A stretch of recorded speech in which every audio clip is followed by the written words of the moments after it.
I've been involved with Suzuki since 1968 when our eldest daughter begged to play the violin. She was 4 years old. So my first experiences were as a Suzuki parent.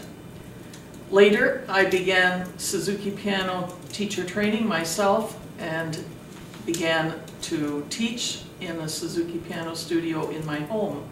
I also was the accompanist for our Suzuki violin group in London, Ontario, Canada. In 1985, I went to Japan to study with Suzuki and to continue my piano lessons with Haruko Kadoka. And one of the first things Dr. Suzuki asked me was, you have a background in education. I've been thinking about a school in Canada, a Suzuki school. Another day he saw me and he said, please don't just watch piano lessons, go to the preschool, watch the preschool children.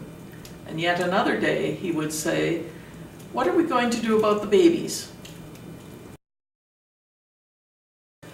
Suzuki Early Childhood Education is really looking at the early years of a child's life through the eyes of the man, Shinichi Suzuki, or to put it in another way, to find the principles that define the Suzuki teaching and to apply it to the work that we do with children in these classes.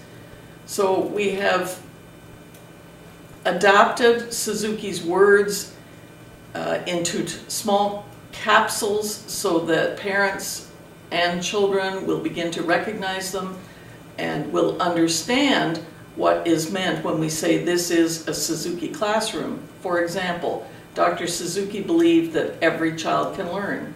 So our first concept is every child can learn. And this is not a concept that is necessarily understood by every traditional teacher in the world. But in a Suzuki program, it is a concept that all of the teachers believe in.